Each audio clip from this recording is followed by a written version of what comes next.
Hi, Joe. Hi Joe, how are you? How are you? Good, thanks. Just finished coaching. Did you say something then? I've just finished coaching. All right. We'll see you do look well wrapped up.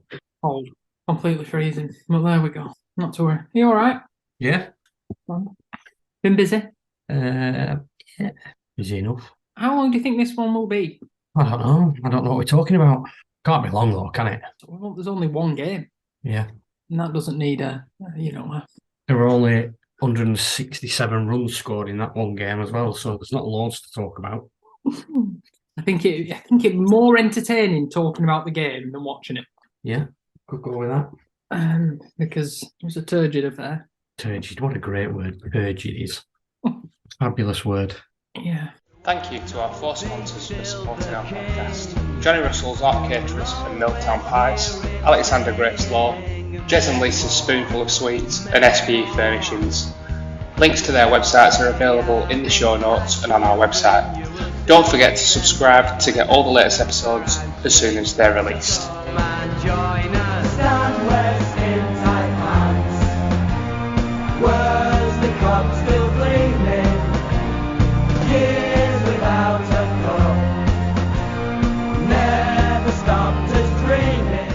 Have you got any more London trips? I haven't got any more booked, but there will be some coming up. Because I think I'm in London for. I've got to go in June, I think, in the middle. All right. So we'll go then, and I don't know what I'll go and see next time. Sure, you'll find something. Might go and see Jersey Boys if it's on. Oh, it's brilliant. What a show. I think I will and see from that. Have Yeah. you seen it before? No, never. It's class. It's class. But I'm quite a fan of Frankie Valli in the Four Seasons. Yeah. I can imagine you would be. So, should be pretty good, I think. And you said it was your favourite one, wasn't it? It's brilliant. You're right, P. That is the Hello, Patrick. Hi Joe, how are you? Yes. How are you? Yes, as well. Good. Got to take this, John. You didn't have to announce that today. I just have to take this, Joe. It were only my mum. Have you been coaching as well, Pat? Yeah, it's absolutely Baltic, Joe. Yeah, I bet it is. Stan reenacted his warm up from the when he played. Oh dear. Played golf last night. Not very well, I might add, but I did play. Oh, you said you were going to play, yeah? Yeah. That was cold as well. Well, it was nice to start with, but then as soon as it started getting a little bit dark, it was like you said, fucking freezing. Do you play with Matt? No, I played with no, probably not. 2 random Nelson members I played with. It was all right. At least it'll dried out a bit. Looks like a good idea. Yeah, it's going to be dry all week as well, I think, innit? So it should be okay. Even the weekend's not too bad now. No, sit healthy. No, you're right, Joe. You've got little bones. I have got. Gav not supposed to be coming on. He is supposed to be, yeah. He has a complicated life though, does Gav. He's got like stuff he needs to sort out for his aunties and stuff like that. So I don't know whether maybe he's got waylaid. Was a great lad. My only concern, Dooch, is that this will get progressively later. Tonight, you mean? Yeah, I don't really want to be recording or starting recording it now. No, I don't. But I mean, what can we do? I mean, I haven't prepared any sort of kind of running agenda for this thing. Have you? No, not really. What did you think of the game this weekend? It's difficult to read too much into it, really, isn't it? Very. Just leave it at. Yeah, thanks, lads. See you next week. You into Podhouse. Sweet song, 3 minutes. Podhouse. Lowerhouse. Podhouse, I like that. It's good. Maybe that's the name for that little white box that AirPods come in. A pod house. Yeah. And would they go on a pod shelf? Oh. Yeah, definitely. Yeah. Anyway, Gav's a knob, innit? Hopefully he can hear us. Yeah, I can hear you, prick.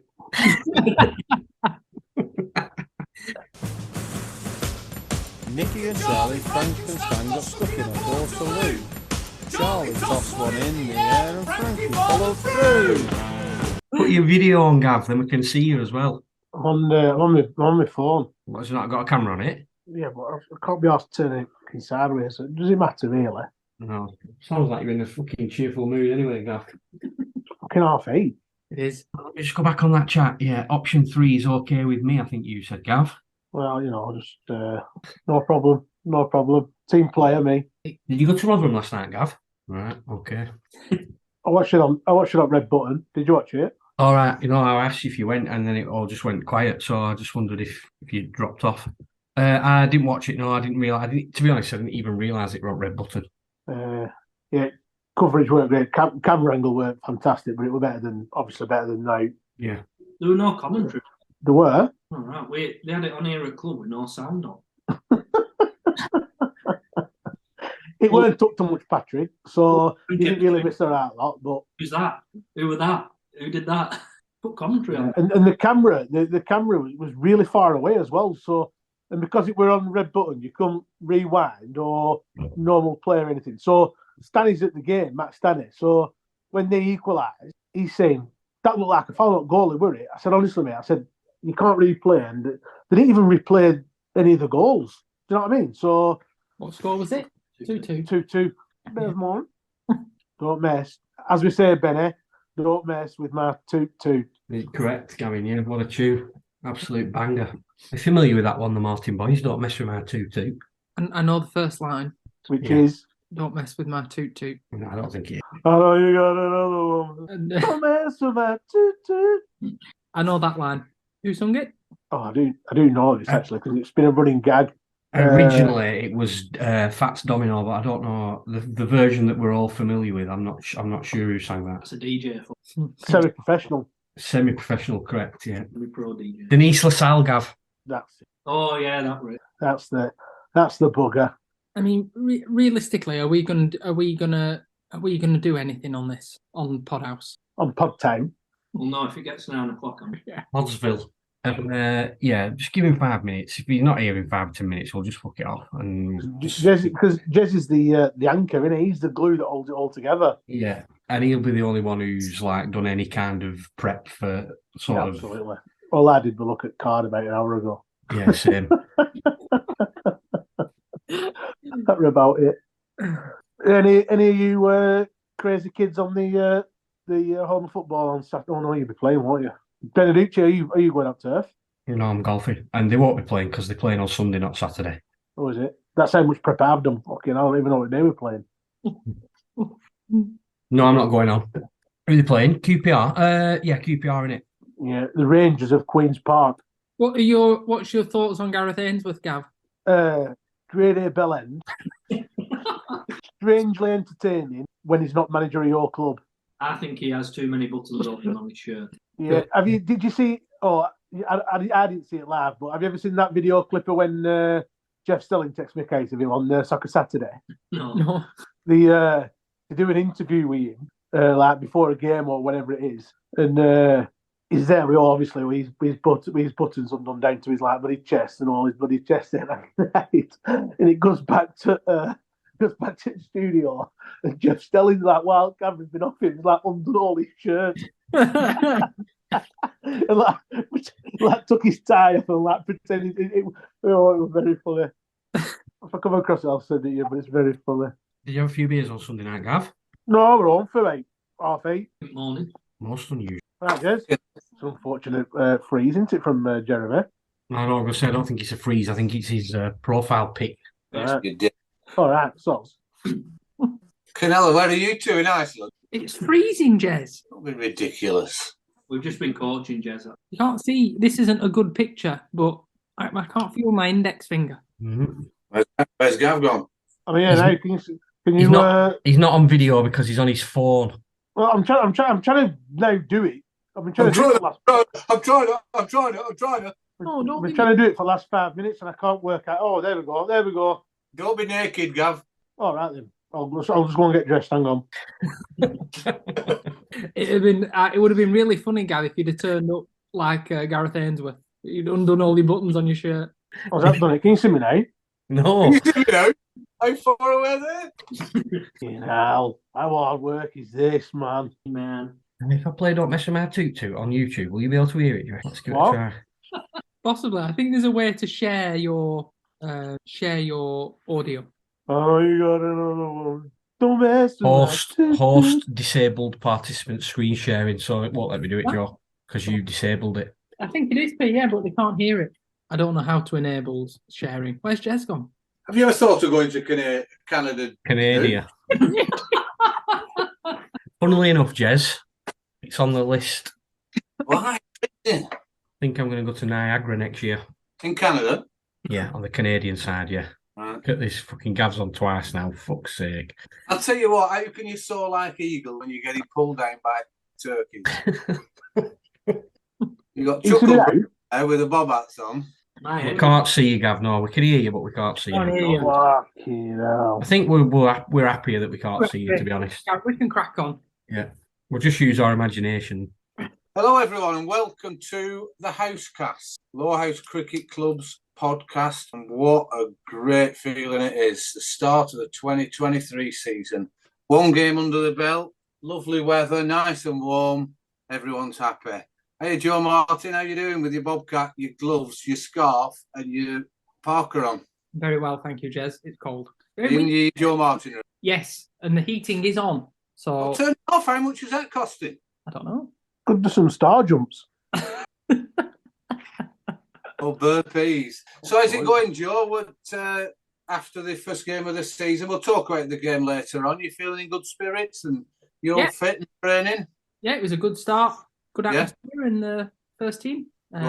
So, yeah, really good. And report away from the game. Is training going okay? And yeah, training's really good. We've made a few changes this year to how we are attacking training. So it's been a little bit different with splitting up the 3s and 4s and the first and second team on separate nights. But there's still, it's just meant that training is more specific and purposeful.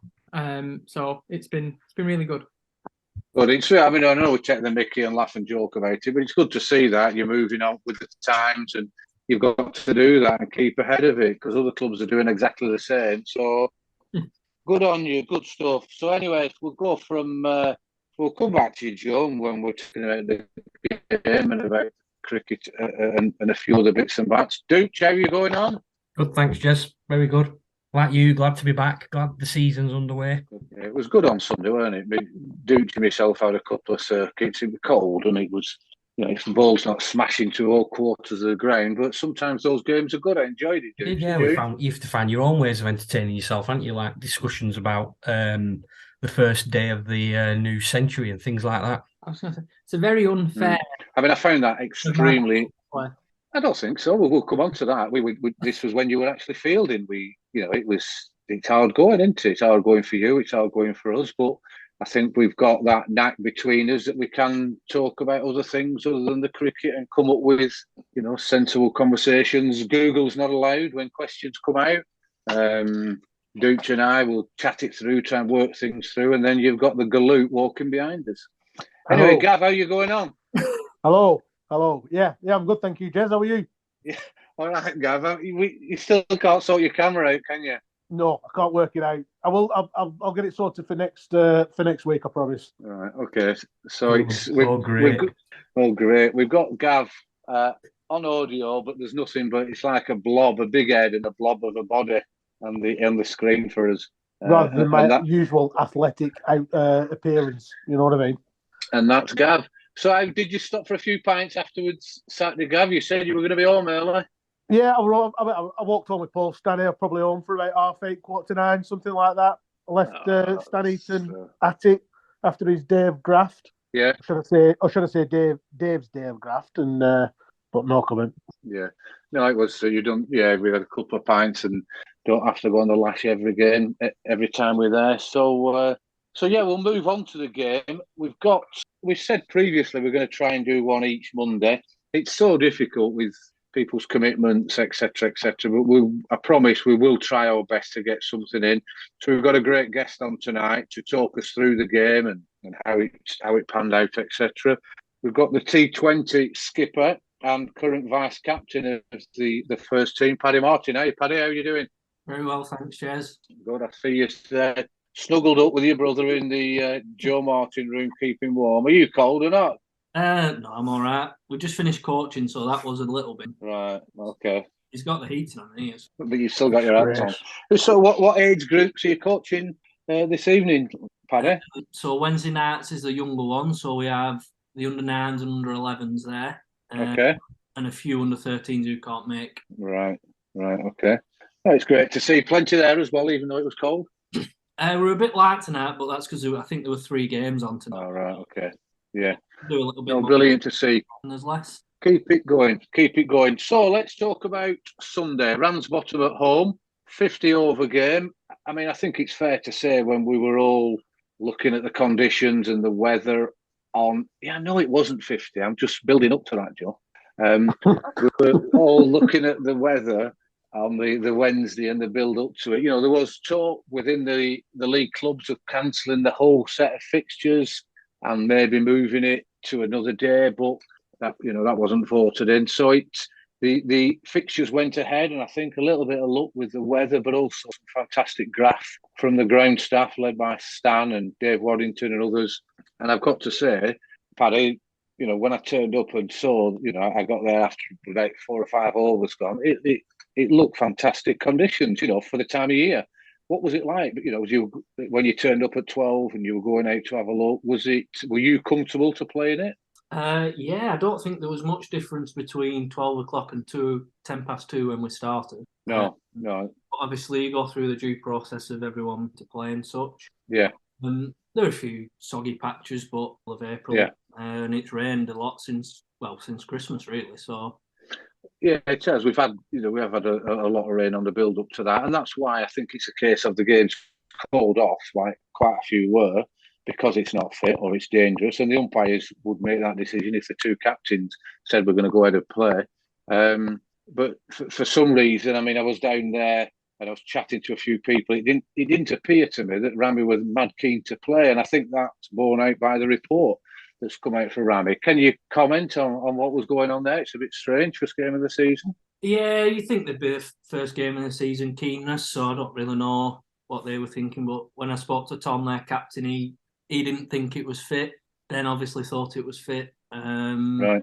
I think Tom had a bit of a query about the park side and right. If you don't play in that, you're going to miss out on 6 games a year. Yeah, it's clearly you've got to try and get a game in there, and there might have been a reason for shortening the game, but there was always going to get a game in because there was no rain forecast. I don't know what you think, Gav and Dooch. Obviously I played longer than you, but I remember run-ups. You're going through puddles. I don't know about you, Dooch. We played in a lot worse than that, didn't we? We definitely played it worse than that. Yeah, I don't ever remember running up through puddles, but I didn't really run up. So. No, you crabbed up, didn't you?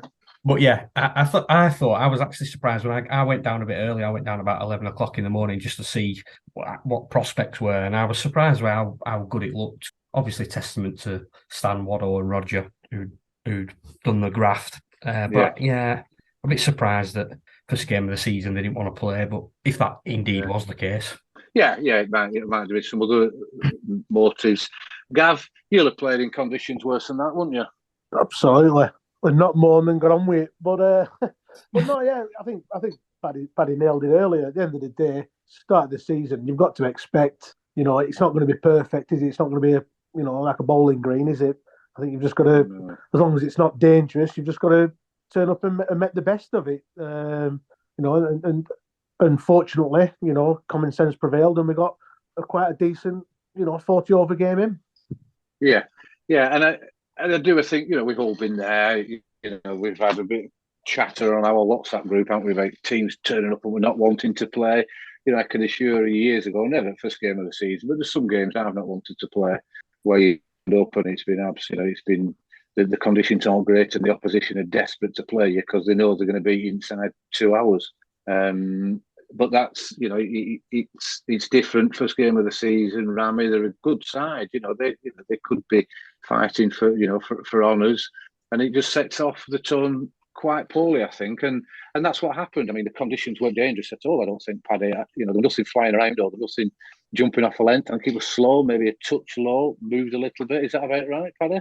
Yeah, I agree with that, Jez. It was just soft, so it just stuck a little bit in the pitch. But ultimately, for the umpire sakes, and it must be. So exactly. Involved, yeah, exactly. So in the first 2-3 overs, we got 2 wickets. They're 4 for 2, and Pearson's come in and he's got out, and then the pro comes in with their young wicketkeeper. He looked a good player, Joe. Their stumper. Is it Harry? Harry Caton, yeah. Harry Caton. He's probably, I'd say he's probably the best in the league. What okay. Best in the league at what? As the wicketkeeper batsman. All right, okay. Is he weird like all the wicket keepers? I think so. No, okay. That might not be me measuring that might not be the best. Fair point. Yeah, good answer. But yeah, I mean, he did look a very good player, and I thought he paced the innings very well. And if he, maybe a little bit more experience at the end to push it on at certain times, but it was so difficult, was that pitch. And I thought their pro looked a decent enough bat. I think he was, trying to pick the when he could maybe hit a boundary, because it's their whole innings, 40 overs, they only hit 2 fours, and I think he was trying to wait for that poor ball, which didn't really come. I think I was only Toxie who had one poor ball that got played off the back foot through extra cover for 4. And I think Paddy, the wicket, when you actually bowled him, was quite short, weren't it? I think it was fair to say it pitched outside his leg stump, probably spun very slowly in it. People say it kept low, but I thought it hit quite high up on the off stump. Yeah, I think you're right there, Jez. There was nothing wrong with it, really. Perfect ball for being and it certainly didn't. It were an half tracker. It didn't warrant him going back anyway, so I don't really know what he was trying to do. He was trying to hit it into the canal, weren't he? That's what he's trying to do. But I don't think one ball kept low all day. So. No, I don't think it did. No, I don't think it did. So once he's gone, 42 for 4. I genuinely, as we were walking around, we were thinking they're not going to get 90. We're going to bowl them out with maybe 3 or 4 overs to go. But they stuck at it. Is obviously you worked extremely hard to get the bonus points, Joe. A little bit of bad luck, or trying too hard with the bowling at the end. I thought it was. Yeah, I don't think so. I think that bowling a team. I mean, in league games, I think it's really rare that you bowl a team out inside 40. They had a good partnership in the middle that probably didn't score that many runs, but they batted for a long time. So that took quite a bit of time out of the game. But we bowl really well in a whilst it's important to bowl teams out in a limited overs game, it's more important to restrict runs, so then you're not chasing a big total. So 80 odd for 9 or 40 overs, whilst you want the extra 2 points, you probably prefer that than trying to chase 100 on that wicket, maybe 20, trying to get that last. Yeah, no, it's a good point. It's a good point. I thought Stephen Parry bowled very well. Fantastic. So, the early spell was good, and then to come back the way he did, and very, very restricting of them. I thought he bowled well, and we were commenting ourselves. What a bowling lineup that we've got now. You look at the 4 amateurs that are there. Are outstanding bowlers, and then you've got Frankie. When he's fit to add to it, and Joe Hawke as well. Yeah, we were commenting. That was impressive was that all the bowlers that bowled attack the stumps and width, and I think that was the main thing that restricted the other team, is that you could bowl a little bit shorter, you could bowl a little bit full, but if you were attacking the stumps, I think it made it really difficult to certainly hit straight on a slow wicket, and difficult to play across the line too. Yeah, no, it was a typical grafting track. So we go out to bat again. Ben and Frankie are seeing it, just trying to see themselves get used to the pitch as it was, and taking a bit of time. Ben gets out, and then yourself, Joe, and Frankie put on nearly 40 for that second wicket, which was invaluable. Was there a game plan there for you and Frankie, or was it just survive till the day you dive? I think chasing quite a low total, I think it's really easy for other people maybe to try and hit the way out, and then that's where problems can come in. So I think it was just a case of being patient, waiting for the bad ball and trying to rotate strike when you can. It was really hard to score on, so you were never fluent, I would say. But I think that was the plan when I was batting with Frank, was to just keep batting, keep taking what we can, slowly towards it. I think if it worked. Yeah.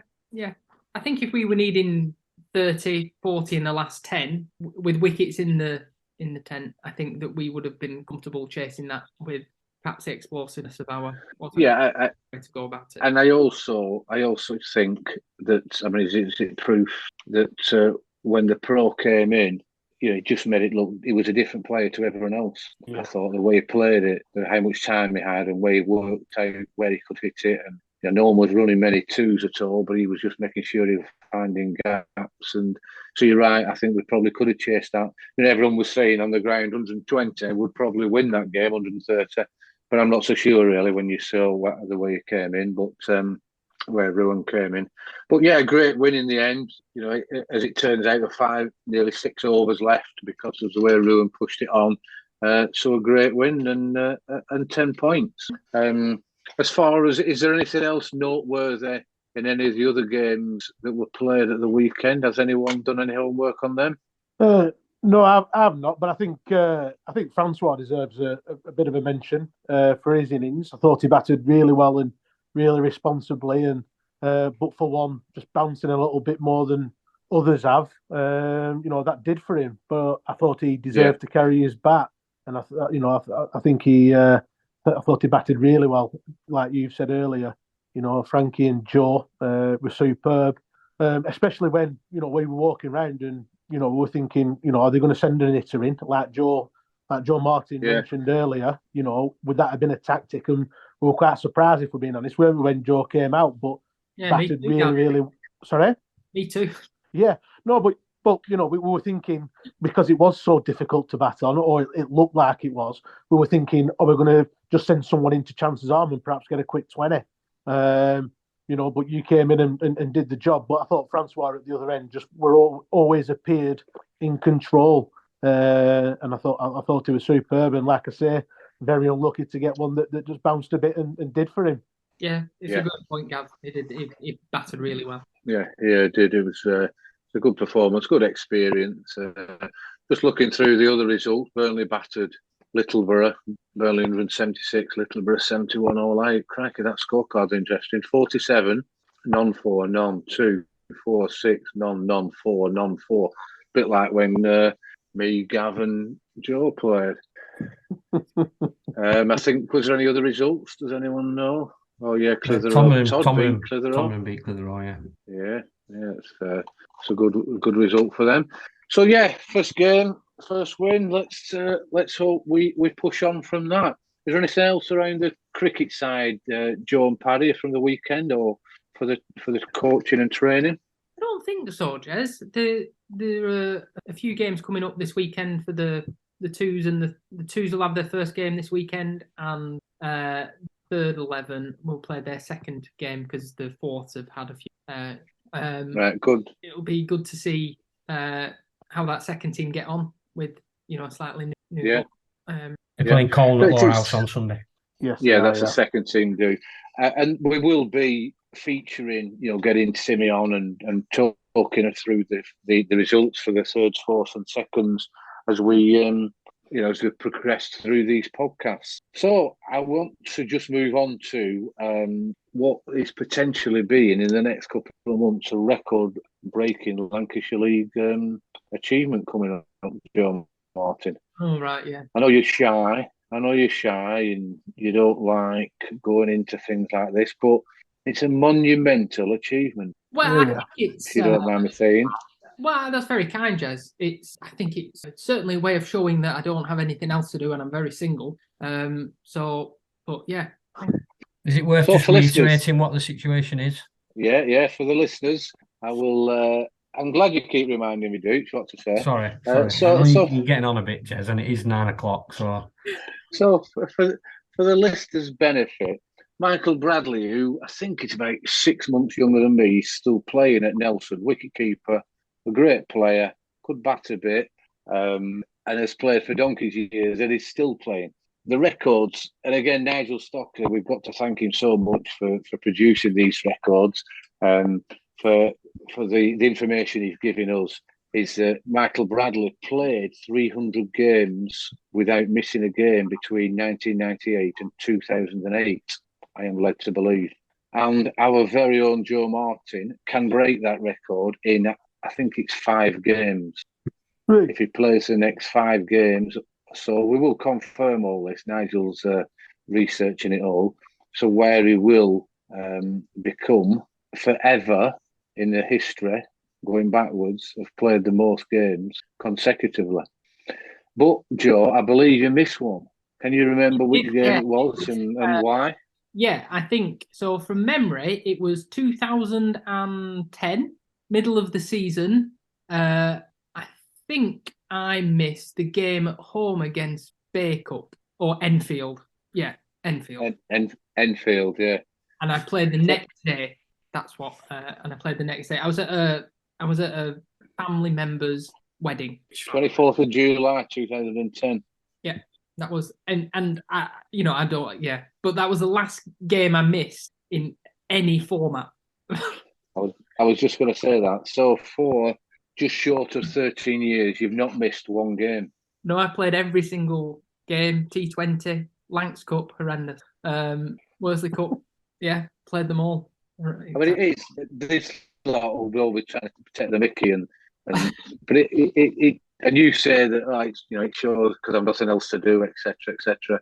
But for one to keep fit, to not break fingers as a wicketkeeper, to not get a corky in your face, or it's a great achievement. Just that you sort of carry on, don't you?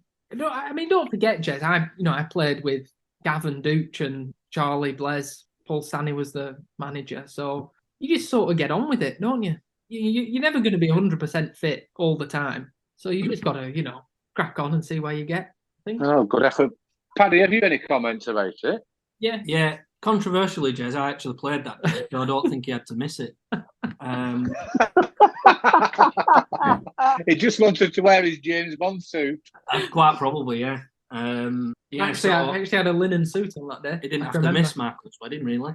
Oh, he did have to. It wasn't Michael's. It was Louisa's. No. But yeah, he didn't have great achievement.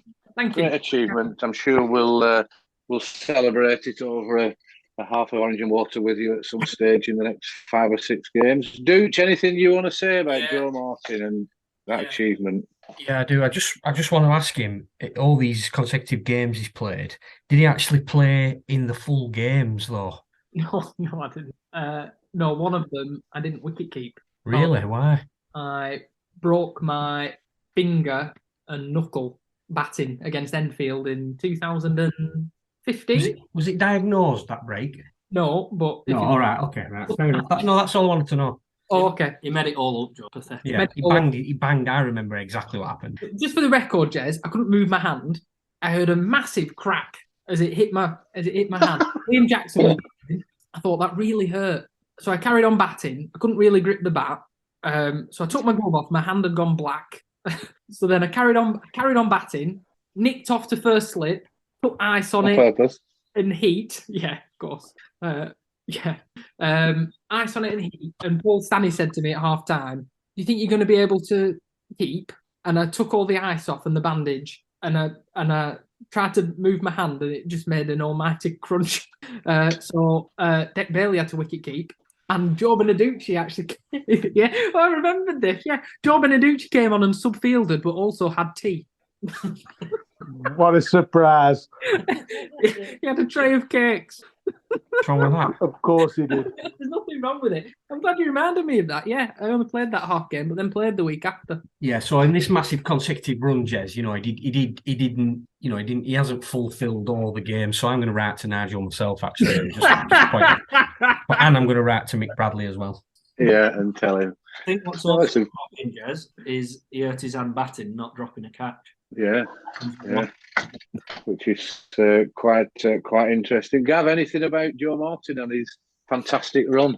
Yeah, all joking aside, it's an outstanding achievement, isn't it? In this day and age where there's so many other things to do, and very rarely does the teams put the same 11 out from one week to the next. For Joe to have that level of commitment over such a long period of time, it's nothing short of excellent, and he deserves all the plaudits coming his way. Here. Thank well you. done, Joe. So if anyone wants to comment, feel free to put something on Twitter or or wherever you else you can post about Joe Martin and his achievement. Broken the record. I've done it. There's every chance that I might not. So yeah, there's every chance. Yeah, might get dropped. Yeah. Well, after last year, they were 50-50, I reckon. Well, it's just come through as when. Oh dear, don't mention Gav. He's only just got over it. It's a tough school. I said to Ben last week. I've genuinely thought about that drop catch every single. Of your life since I wake up and it's the first thing I see. It was funny. It weren't terrible. Weren't that funny, Gav? It were where we were sat. It was that easy. So anyway, Joe, you will be pleased to know that David Lloyd's been tweeting about you. Oh well, that's very excellent. Shout out to Joe Martin for this record: 6 more games, and he beats Michael Bradley's 286 consecutive games. That the tennis player? What, David Lloyd or Michael Bradley? David Lloyd. I don't think so, because he says the guy who owns the gyms. So, anything else we want to talk about around cricket before we move on to this super draw? No, not from me, Jez. You're all right with that, Gav. Dooch, you okay? All good, Jez. Looking forward to hearing tidbits about each draw winner. Yeah. Tidbits. Right. As we have done previously, we're going to draw the March 2003 Super Duper Bumper Lowerhouse draw. What a creamer. There is 4 prizes. There is 4 prizes: £100, £80, £70, and £50. I thought I might have got a cheer then after each one, but clearly not. Joke, Jez. 10p, 10p, 50p a pound. So before we move on, Joe, can you get your balls ready? I want numbers from 1 to 177. Yeah. As I've said previously, there are a few free numbers, but we are getting new members as a result of the podcast, etc. So we've got, let's just have a little look who we can welcome. Andy Bradshaw, welcome to the draw, number 87. Kev McGinty, welcome to the draw, number 67. Angela Jones joined at the end of last year. Thanks, Angela, 65. Paul Bamford's joined. Tommy Brealey joined last year, but won twice. Laura Hudson's asked to join. She's a brand newer. Paul Grace has asked for 2 numbers. So thanks very much, everyone, for wanting to come in. Will Driver joined as well. He's been in a while now. So thanks very much. If anyone wants to join, speak to any of the committee, speak to myself, email me, text me. The numbers are on the website. £5 a month, that's all it is. And we pay out, I think it's about £4,200 a year. And there's about 3,800 goes to the junior section and the coaching of the cricket club. So without further ado, shake your balls up, Joe, and give us your first number. 103. Number 103.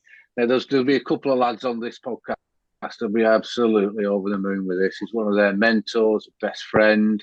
He's looked after them. He does all sorts for them. It's Nigel Brown. Oh, fantastic. Brown. Fantastic, Brown. Nigel. Yeah. He's on holiday next week. Yeah, fantastic for it. Fantastic. Well, there you go. 100 quid. He had, Nigel he was a good footballer with Nigel. I don't know if you two know this. Played over in Rosendale. I played a little bit of football against him over there. And then he obviously played quite a bit of cricket. His lads came down and played at our place, but he's a level 2 coach, level 4, level 3, bang in the middle. I've got a very quick short story about Nigel. He was at a cricket club a couple of years ago now. I'm not going to name the cricket club, but he was at this cricket club and Lowerhouse were getting slagged off royally. And he pinned one of their ex-superstars to the wall for slagging Lowerhouse off. And this superstar was about 70, but he proper pinned him up against the wall, apparently, threatening to snot him. So anyway, well done, Nigel. That's £100. I better write these down because no one else does anything on this podcast. We'll take them. So the second prize, I think. What's the second prize, Gav? Let's just test you. Second prize, fruitcake, isn't it? No, not again. Not again. All right. £80. So £80 draw. Shake your balls up, Joe, and give us a number. 149. Crikey, you like big numbers, don't you, Joe? 149. 149 is Neil Taylor. Well done, Neil. Migsy. Come on, we need some low numbers, Joe. Come on, sort them knackers out. Yeah, that's a good win. Neil Taylor's last, I don't know if he's won previously. I'm just trying to look at my historical chart to see when he's... he won in November 20, so that's 2.5 years. So that's great. Neil Taylor, £80. Well done, Neil. Well done. The next number for £70, please, Joe. Number 1. Let's get back up. I ain't wrote this down. One second, because I'll forget it. I'll be having to listen to it.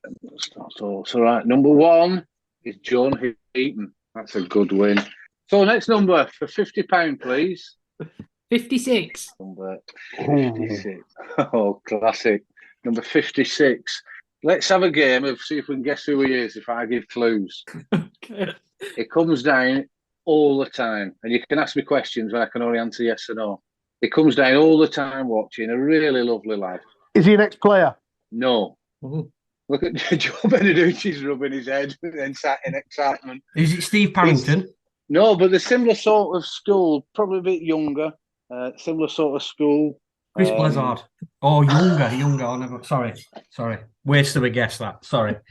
Big friend of Dave Wren's. You're losing money here now, you guys. The more clues I give you, the less money you get. He's massively into history. He loves his outdoor history and architecture. Paul Hargreaves. No, really quite tall fella. Laughs funny.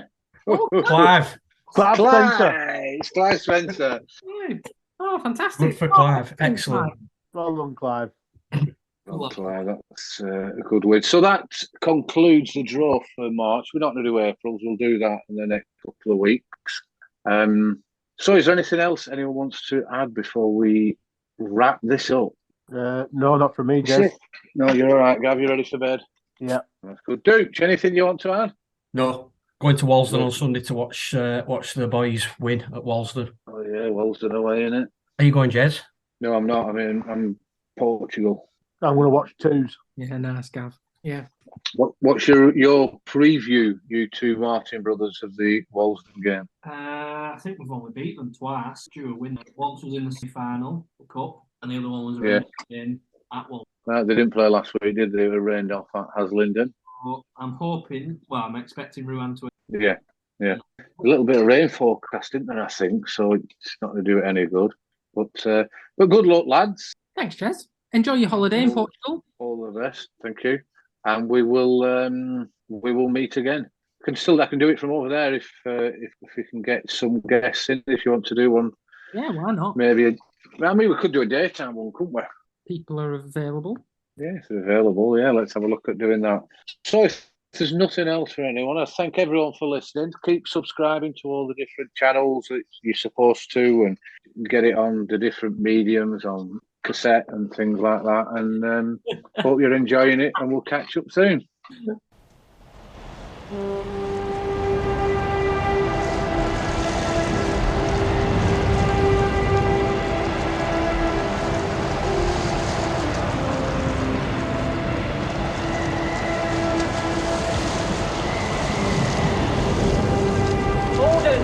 Gordon, send more house to save the house.